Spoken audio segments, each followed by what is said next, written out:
And welcome to Off the Couch with Dr. Greg, where psychology meets everyday life. My name is Dr. Greg Cason, psychologist, and I'm here with producer Brian Gomez. Happy Monday, you guys. And we have the most special guest. Just a few podcasts ago, we had on the amazing comedian Monique Marvez. Welcome back, Monique. I'm so grateful to be back. I'm grateful to have you here. And because you are here and because you are we're going to be talking about AI in comedy a little bit today. I actually had AI write you another intro, but it's so good. Let me just read it. Monique Marvez is a comedy powerhouse with a razor-sharp wit and an irresistible stage presence, claiming she was born with a microphone in her hand. Did you claim that? No. Okay. It would have hurt my mom on the way out. She's been making audiences laugh since she could talk. A little delayed, but thank you. With over two decades in comedy, she's a standout stand-up comedian, writer, and radio host. Her humor is fresh, fierce, and fabulously funny. Love those alliterations. Me too. Covering everything from relationships to everyday quirks. Offstage, Monique is a professional eavesdropper. Are you? I am. Okay, good to know. Who weaves her quirky stories into her routines. If laughter is your best medicine, then Monique Marvez is your go-to prescription. Wow. Send me that. I will. Wow. I couldn't have said it better myself. I know. It's pretty damn good. So thank you for being here, Monique. I mean, it's amazing. I'm going to be regular. Unless you throw hot water on me like a stray cat. I would never do that because I love you. I love everything about you. Perspective, everything. I mean, your brains, your wit. Thank you. The incredible body, which I hope people can see. All good. They can't hear, but I'm just going to, at some point, my birthday, September 23rd, I might post pictures in my birthday suit. I'm thinking about it with properly placed. You know what I mean? I think I should do that. Everybody else shows everything. I show nothing. And you're in such great shape. Thank you. Thank you. I feel like you shouldn't take sand to the beach. Like pretty much all social media is just TNA. But, there's a part of me that's like, step aside. Let me show you how it's really done. Yeah. You know what I mean? Yeah, you are putting them all to shame. And probably if people didn't listen to the previous episode, it's because you exercise, you don't drink, you don't do anything bad. Smoke. Don't smoke. No. What do you do? Oh, well, it's subtle innuendo. There must be something inside. Thank you. That was a good one. He doesn't even get it. He has no idea. Adam and the Ants. Yeah. Goody two. Yeah, so good. That's a good one. I know that I can say things freely because I've heard you curse. The only two things that have ever really brought me intense joy in my life are dick and malted milk balls.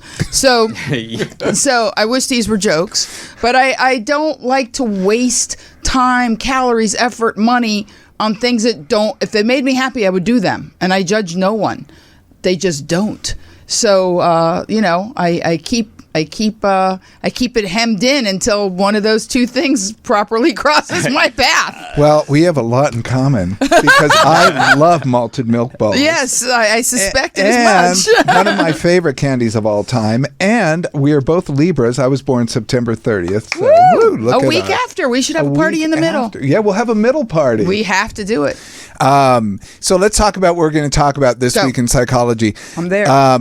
Can ChatGPT write jokes as good as a real comedy writer? This is a real study that was done, which I have opinions about, and I'm dying to know what you think. What did the study say? Oh, we'll go into it. Okay, because I can tell you no, categorically, absolutely, positively, to the wall, never, ever, ever. And I talk about this on stage. Ah. Yeah, I have a whole bit about it.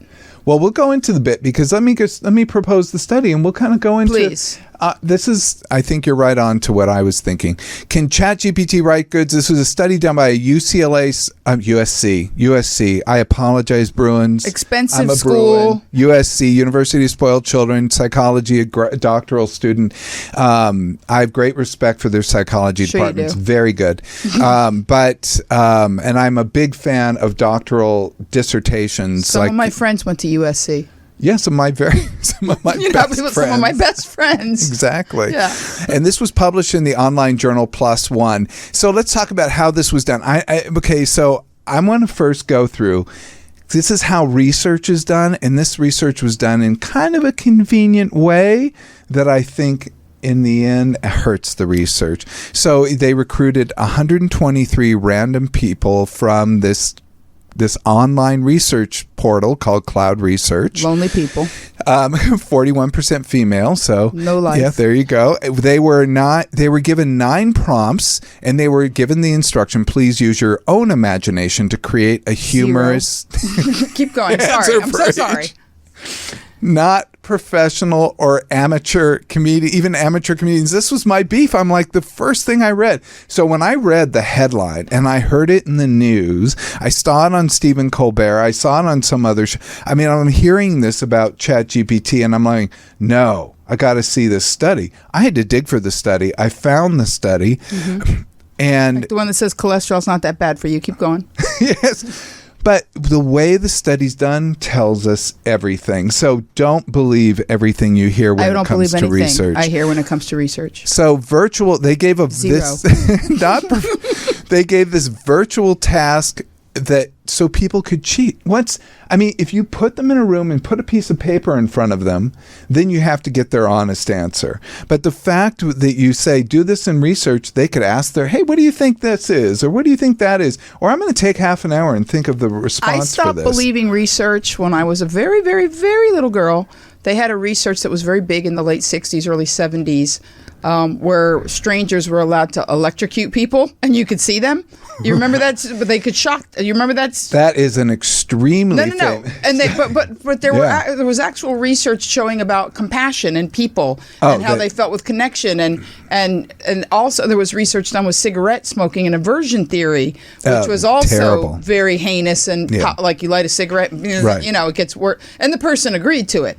But unless you have in your face actual physical response or black and white, everything else to me is it's all just to get attention or information in a particular provocative way, because the bottom line, not to blow your whole thing because I know you love research, I do. But the bottom line is it's all slanted to begin with. It's the whole idea of documentaries. Nobody makes a documentary that doesn't have a point of view. Well, that's the whole thing about good research, is you want to shed those things out. You want to take out those things. And I do believe in research when it's done well. And that's why that's so rare. You it's like need rap to music. read the study. And so this headline should not have gone with this study. No, it's just to get attention. Yes, that's the problem. What they gave kind of makes sense. So they asked certain things. And they asked these, to create responses. Then they took 200 other people. They gave randomly selected 3 human, randomly selected 3 AI responses, and they had them rank how funny they were. And the outcome was, overall, from those 200 people, they said that the AI responses were funnier than human responses. Of course. Not a whole lot funnier, but significantly funnier. So they gave little tasks, really dumb. I'm sorry to put that thing, but very strong. Basic. I know. That was not good. So prompt cow. That's not compassionate, basically. But prompt cow, like cow, COW. And what a human produced joke was cool old woman, but a chat GPT was cowboy on wheels. I don't know. Okay, so another one was this fill in the. That's worse than dad jokes. I couldn't even come up with one. That's stepdad jokes. That was a stepdad joke. Fill in the blank task. Prompt: a lesser talked about room in the White House. Human produced joke was the broom closet. Chat GPT joke was the panic room. I, of course, came up with vomitorium. I thought that was better. Nice. I'm with you. You never know what Jill's and the other one are doing. Oh, wow. I'm having a senior moment. Not Joe. You. We're close to the same age. No, and I'm younger. Oh. Not by much. That's okay. Honey, that's okay. I say my age all the time. Okay, good. I don't care. I'm being too casual with you, Monique. Please. I'm liking it. Oh. So they did this thing, and they even had this other task. Give me your response to this. Imagine that one of your friends wants your opinion on how well she sings. She sings a minute or two to demonstrate her voice, and you cringe. She might be the worst singer you've ever heard. When she asks, so was it? So how was it? You decide to be honest. So you say, to be honest, listening to you was like, and it's the human produced was nails on a chalkboard. I know. Chat GPT, a cat getting its tail stepped on. Not bad. I'd rather take a rotary sander to my nipples than hear that again. Oh my God. But that's the winner. Thank you. I'm sorry. No, I've heard bad singing. Well, that combines feeling, sensation, sound. Paints a picture. Gets everything Perfect. there. Paints a picture. Okay, worst first date activity? Do you have that? That was one of them. What people would say about They it? didn't give the responses, but what do you think? Yeah, that was one of their prompts. Pretend you're narcoleptic. Just go right out and don't wake up until they leave. Lovely. Wow, I love that. Do you have one, Taking Brian? notes for sure. I said dinner and divorce court. Oh, okay. No, I don't know. I thought divorce court's a great way to start a relationship. And then remarkable achievement you won't list on your resume. What do you think? I have an exceptionally tight vagina. Oh my Oh. God. Exceptionally, But that's going to get lump you of coal in, diamond ring out. Yeah, no, it's okay, amazing. never mind. Winner, ding, ding, ding, top. That was amazing.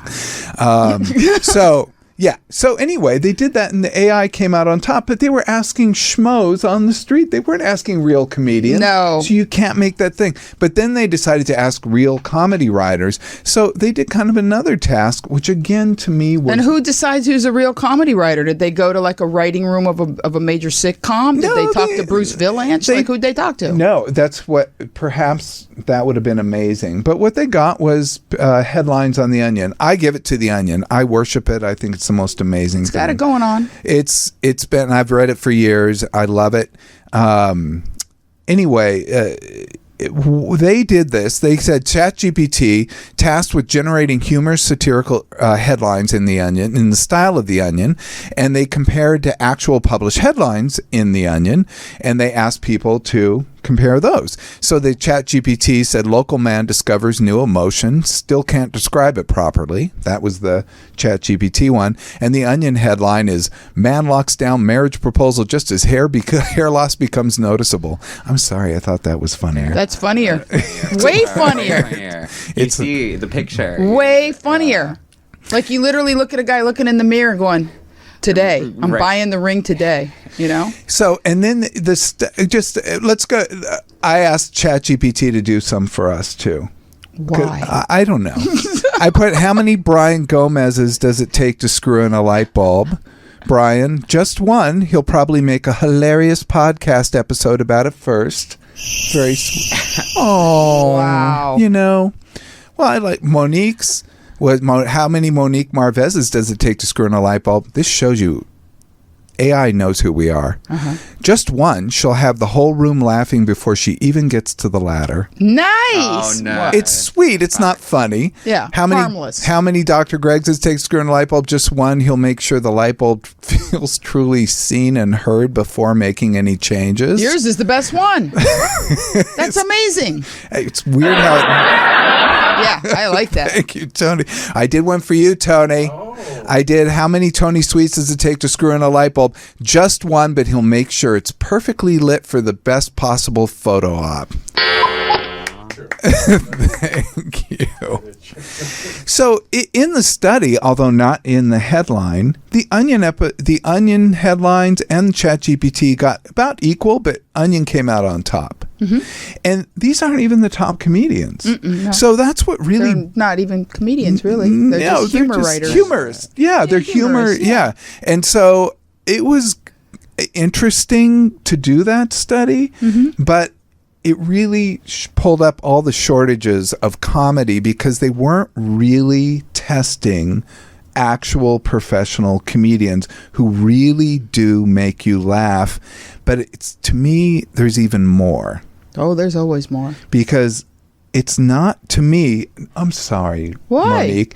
No, I want to hear, but I have to say. I want you to finish I'm a good listener. I have to say, comedy, I was thinking about this. Stand-up comedy, when I go to a comedy show or when I watch it on TV or whatever I do, it's not about the joke. It is, but it isn't. It's about my connection to the person telling the joke.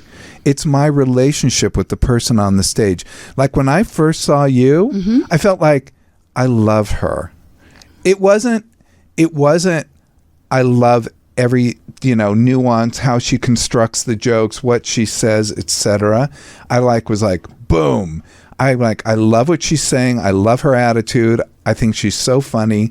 Everything about this is amazing. That's why I thought you were so great. And to me, it was about the relationship. And I could be wrong. I know the jokes have to work. I'll take you to comedy school whenever you're ready. Keep going. I need it. But it's not about recognizing structures and data and all the stuff that large language learning models, that's ChatGPT, what they do. It's about the person-to-person connection. And this is why I think, I don't know. Maybe ChatGPT can eventually learn to tell and write amazing jokes, but I'll never feel like I see myself in you. Never. Yeah. Okay, so I'm going to give you a 3-part study. Yes. I'm going to give you 30 years in no time at all. Okay. You ready? Yeah. It's what I refer to as cosmic hacks. I'm going to give you a cosmic hack. We're going right to the end. Number 1, there's 2 types of comedians. There are phenomenologists, which is Seinfeld is the best of the phenomenologists, which are people that observe phenomena. There's nothing of them in the joke. It is merely the way they look at the world. They can be very, very funny. It's for lack of a better term, an older school of comedy. Your insult comics are phenomenologists. It's whatever's in front of them. Meaning in some weird way, if you were to talk about breeds of dogs, like attack comics and phenomenologists are both terriers, so to speak, meaning it's not about them. It's about getting a response from the audience based on a similar point of view of phenomena. I see this way. Do you see it this way? We both see it this way. It's funny to both of us. Okay. And that is Seinfeld. Correct.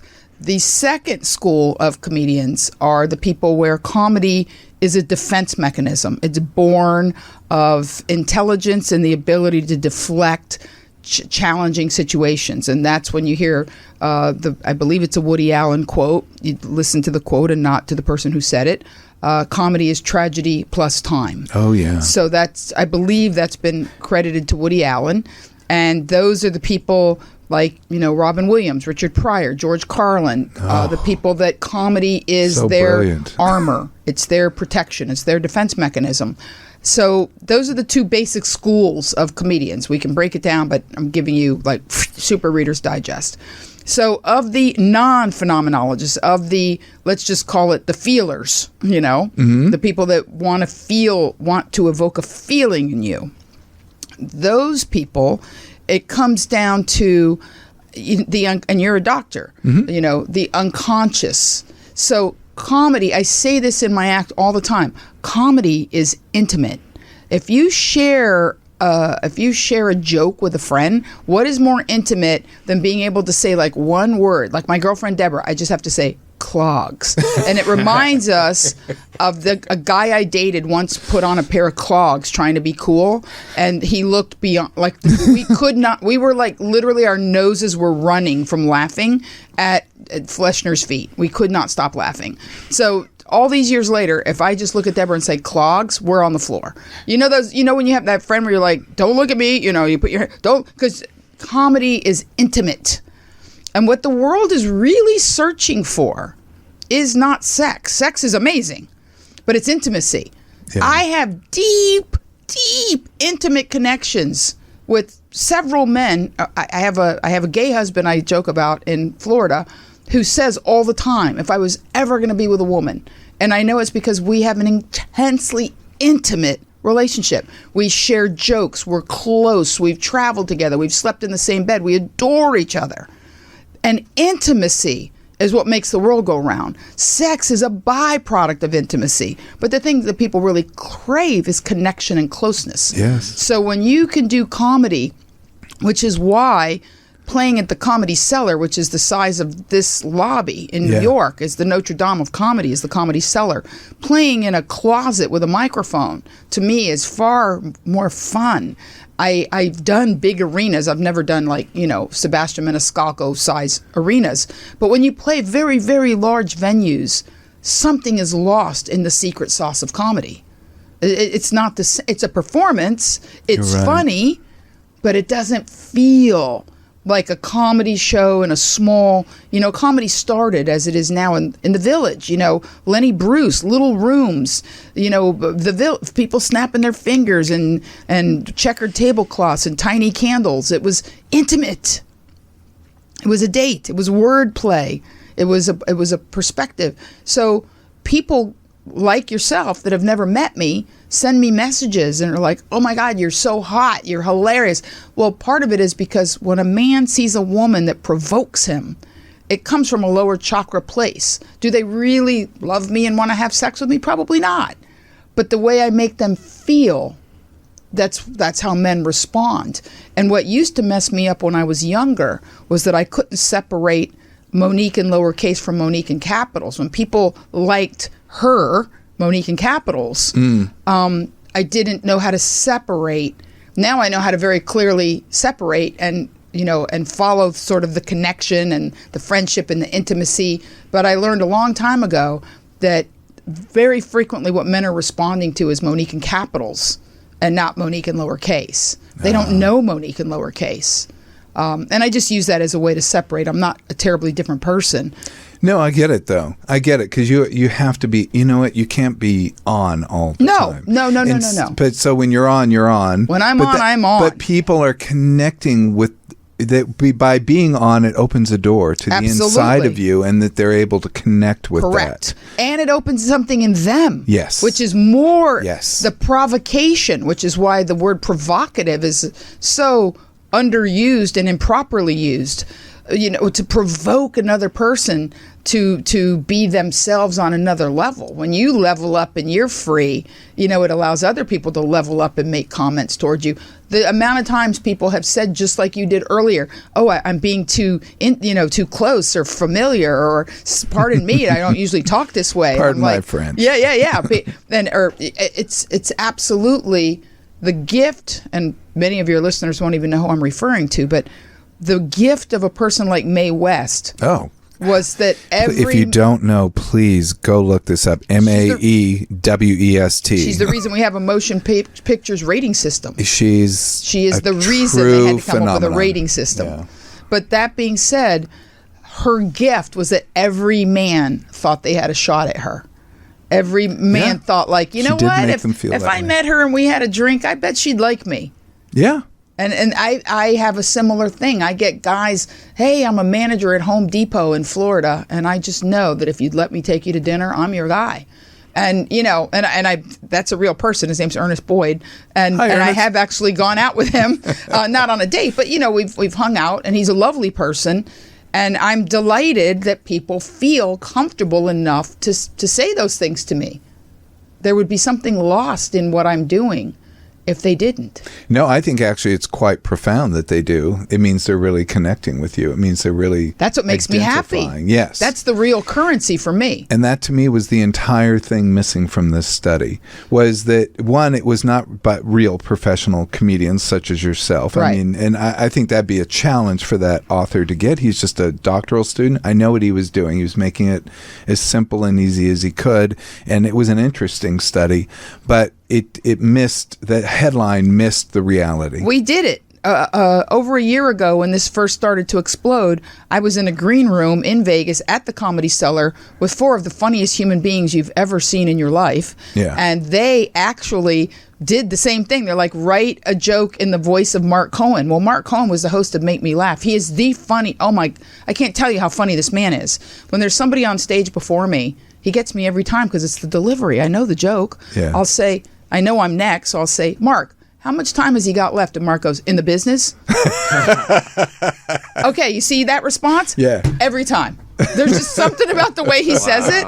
So we called, he was the mattress king on Friends. He's hilarious. So we actually went on his phone when this was all very early, write a joke in the voice of, in the green room that night was Michael Yo, myself, Mark Cohen, and I believe maybe Marsha Warfield was the fourth. We had a fourth. Yeah, no, it was, the Cellar always has a killer lineup. Yeah. And here's the jokes were what I would call a premise, meaning you could make it funny, but it wasn't there's a difference between a premise, the idea, the concept, and a joke. A joke is a tiny little movie. It has a beginning, a middle, a twist, and an end. Boom. Mm-hmm. What makes it funny is it catches you off guard. Mm-hmm. That's where it makes it different from a song. You want to hear a song over and over and over and over. It's true. Once you've heard a joke 2 or 3 times, you know the twist, you know the surprise, you know the left turn. It might still be funny, but it's not the same because a joke depends on the twist, the element of surprise. Wow. You know what? You're exactly that. You're explaining what I experienced. So thank you. Yeah. Everything they said were premises. They weren't jokes. They're just premises. And then this is the bit. You want to hear the bit? Yeah. Okay. Here's the bit. I talk about, okay, this is going to get a laugh not from you two maybe, but women listening.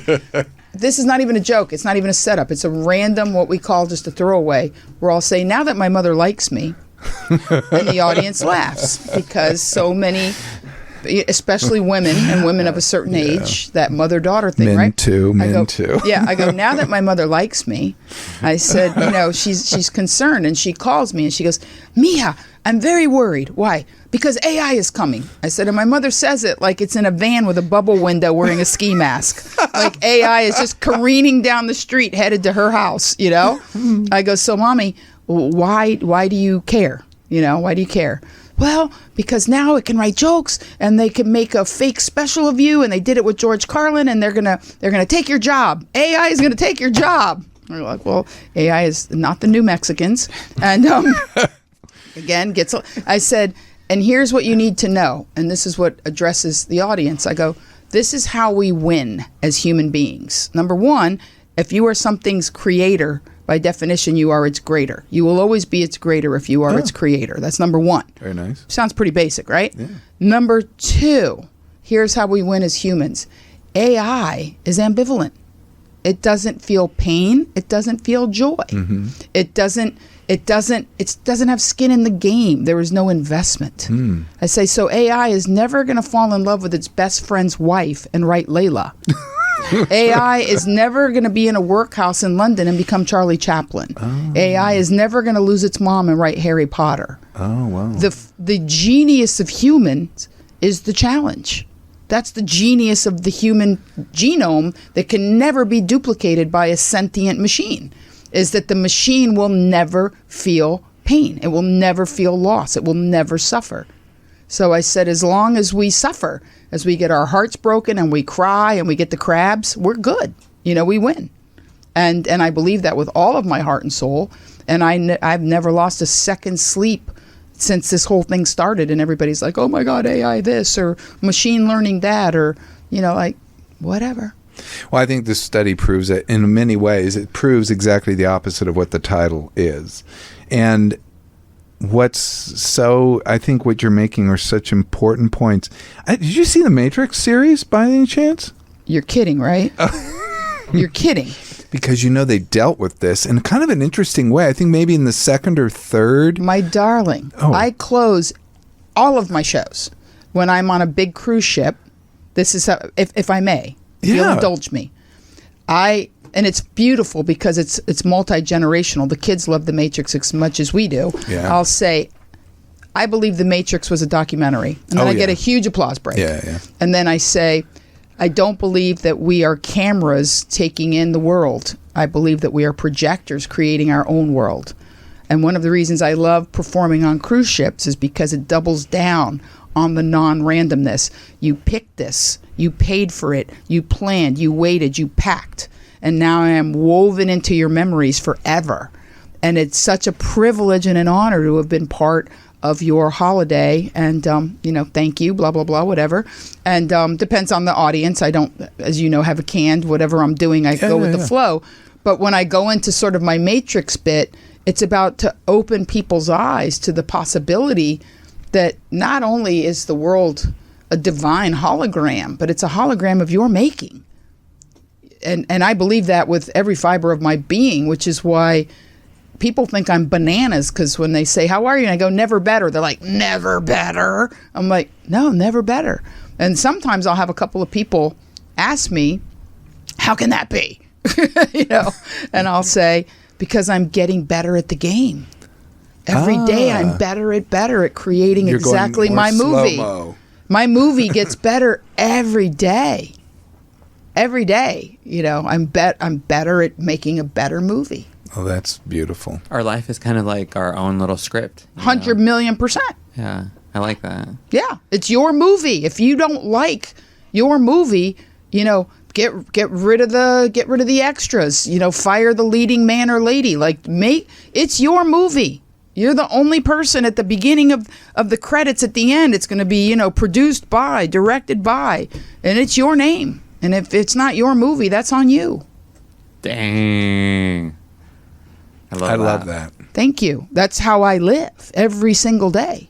I love that, and I love that you honor the challenge of life. That actually can yield good results. We're designed. That's what Matrix addresses at one point. Remember, they do several iterations of the Matrix. The first Matrix, they made utopia for people. Because I don't know. But it wasn't really utopia. But it didn't work. People all failed. Their little batteries failed. So they when they made life filled with challenges, people thrived. We have to. As the human spirit, when you truncate, why do you think everybody's all anxious and on medication and losing their noodles now?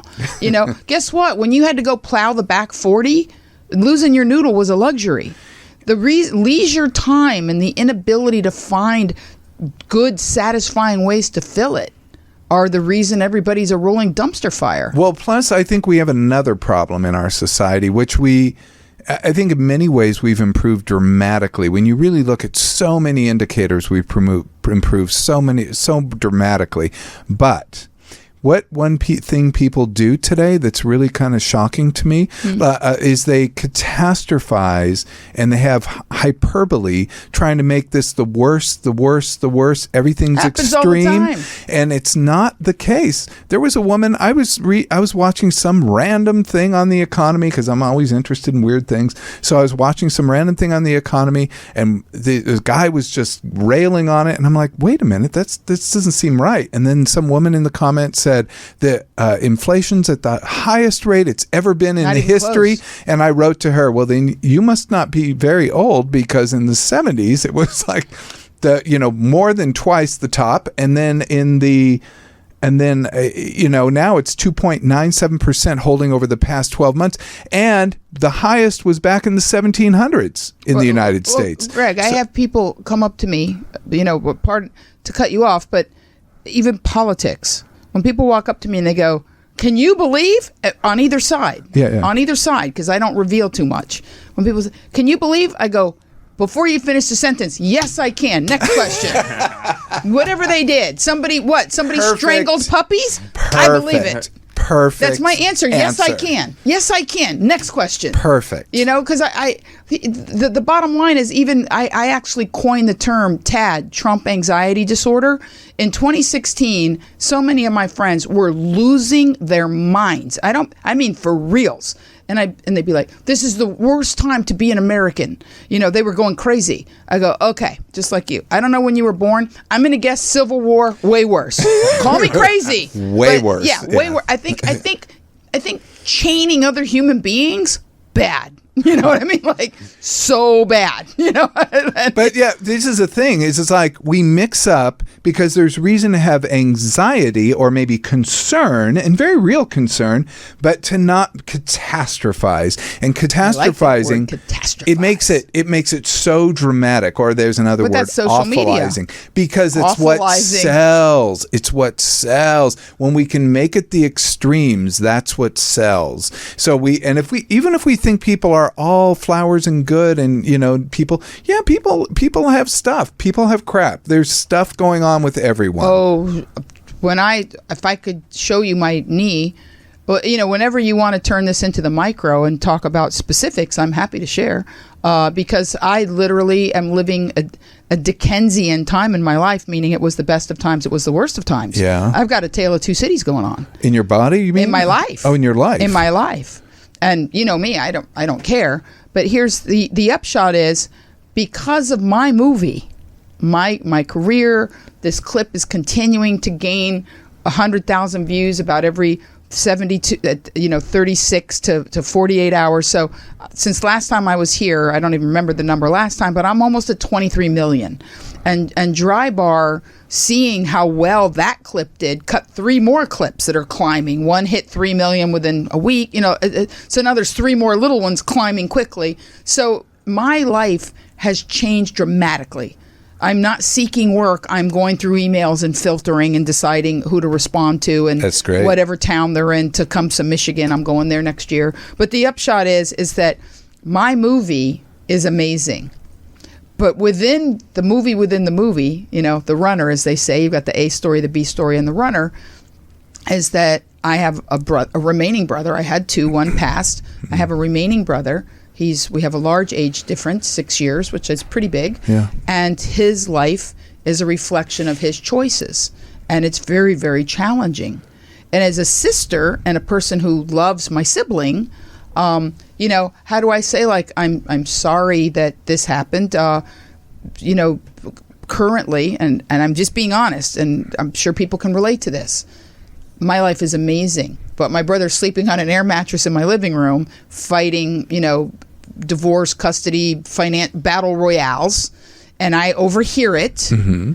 And here's the challenge for me as a human is, within my movie, how much is that a subplot? Meaning, I jokingly, and you're the, Greg, look at you, there's white people problems, which is, thank goodness I live in a nice building and my living room's big enough to house an air mattress and still be big, but on the other hand, there's still what I call ghetto hijinks, which is, and I say that because I can, that because of my family, because of my inculcation, because I was raised Catholic, because I'm Latina, because I'm a female, I'm not comfortable within my own boundaries saying, not my problem. You created this. You married a crazy person and you made them crazier.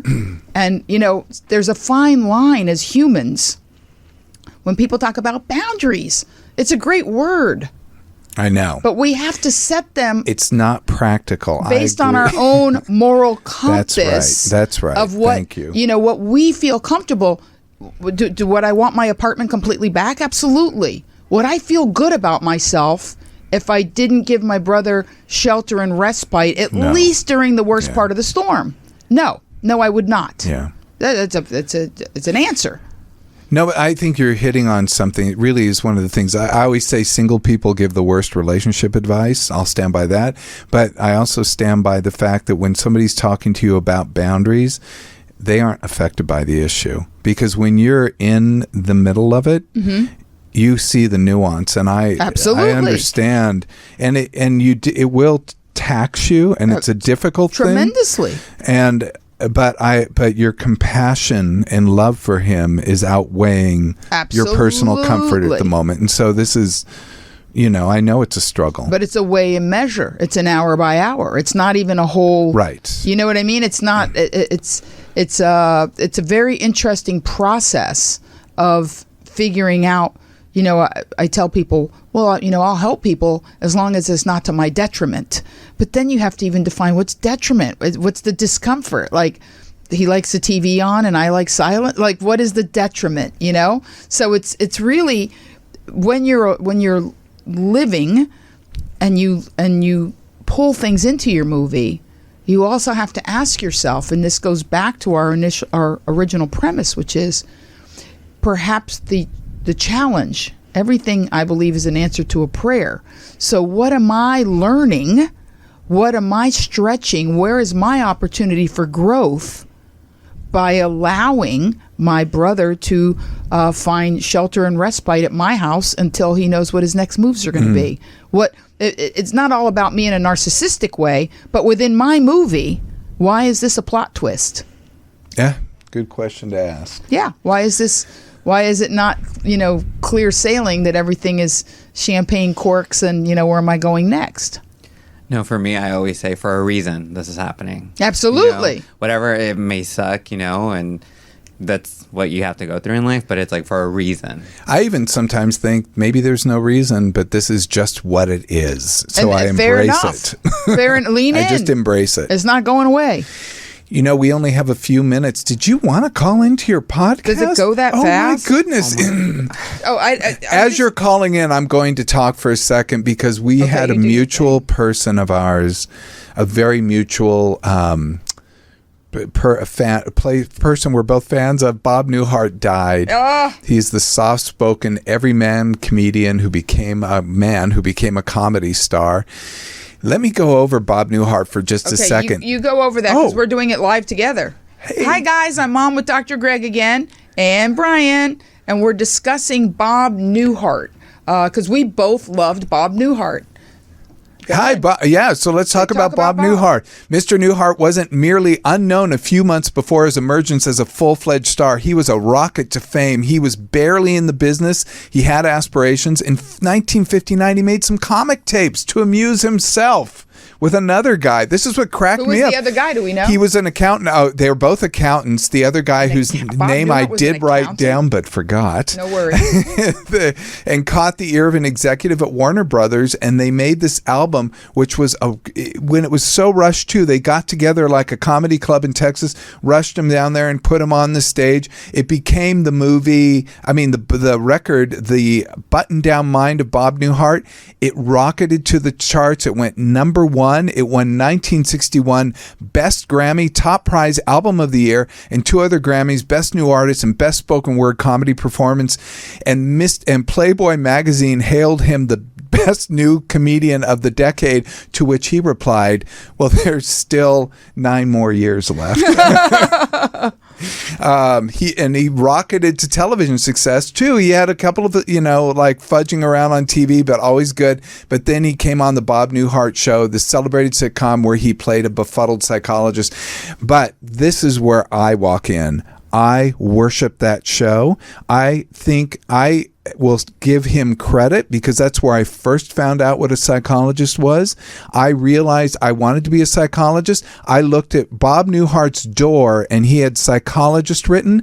I wrote down week by week till I finally got the whole word. Oh, and how to spell psychologist? How to spell psychologist, so I could see that's what I wanted to be. And when I became an adult, a lot of people go by clinical psychologist or licensed clinical. They have these long names, but I always wanted to just be psychologist, like Bob Newhart. And I know I've got a very serious education. I went to school. I did all the work, research, I looked you up. Everything. But I will still credit that I recognized in that TV show what I wanted to do, but I absolutely worshipped his humor and his connection, and it was that he just loved everybody, as quirky and weird as they were, because on that show everyone was, except maybe and that's his real wife. Life. Yeah, but everyone else was weird.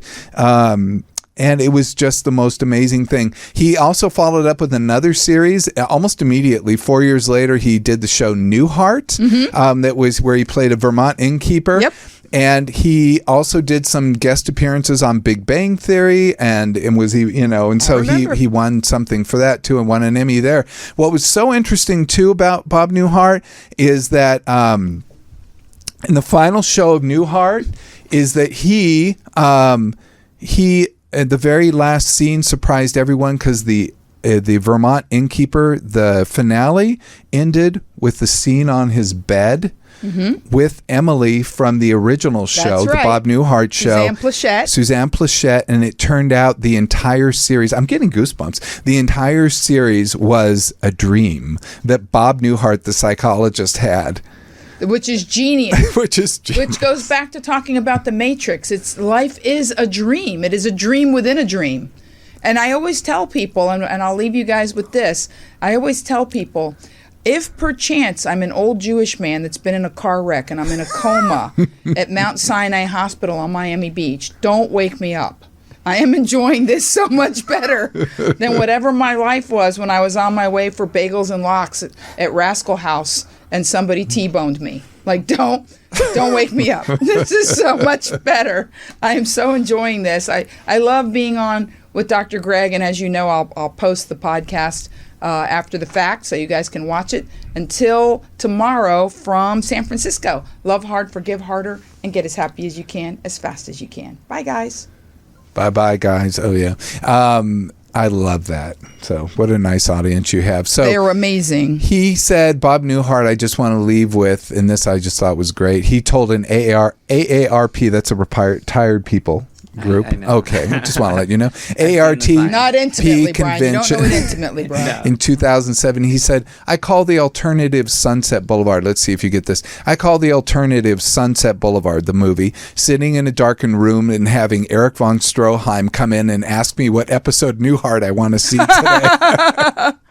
That is so great. Eric von Stroheim was an actual silent film actress. Sunset Boulevard star Gloria Swanson. And director. Eric von Stroheim was an amazing director. Yes, that's what I meant. And the whole premise of asking to borrow her car. And he was the... he was a silent film director. She was a silent film actress. Mm-hmm. And in the movie, he plays a silent film director, who becomes her butler. I mean, it's a trippy film. One of the best films I've ever seen. And it actually ruined her career. Like, she was done. Because it was too good. It was too good. People identified her with that. You know, it was like, who could she be when she wasn't that person? I don't know. You have to see this movie. It is truly every frame, everything in that film, even when neither of those people are on, and it's just the scene between the writer and the girlfriend. I'm one of those people. Still feeling you mean William Holden? Yes. Okay, so you want to hear a great piece of trivia? Yeah. Okay, the house that they filmed in was not on Sunset Boulevard. It was on close to Hudson and Wilshire. There you go. I know this because it's the Getty building is there. They filmed in John Paul Getty's ex-wife house, which no longer exists. Oh. And the only condition she had was that they had to build her a pool because there was no pool. And the most important scene in the movie begins with a man face down in the pool. And so she allowed them to use her home. That was a real house. That's not a set. That ridiculously huge, ornate place was a house, and by a Getty ex-wife. And she allowed them to use it for the building of the pool in the backyard. Wow. Smart. Yeah, I'm one of those weird Hollywood nerds that look stuff up because I need to know, like, how old was this person, and the age difference between her and William Holden wasn't that large. It was just the way they made her look for the film. Right. She wasn't that old herself, no, but she did it so unbelievably well that people just thought of her as this sort of batty, older, you know. Yeah, it's a brilliant film. It's amazing. Beginning to end. And, of course, I love William Holden, too. Or William Holden. Yeah. I Love Lucy episode. Yeah. Anyway, that is great. Thank you. My pleasure. I'm completely caught off guard. So let's say I do that. I asked ChatGPT when we were coming to an end. I said, "What's Monique's outro?" I couldn't remember. You just said it, but hold on. But I asked ChatGPT. This is what it said. Okay, I'm ready. Screw cancel culture and the electric bike it rode in on. Have you ever said that? Yeah.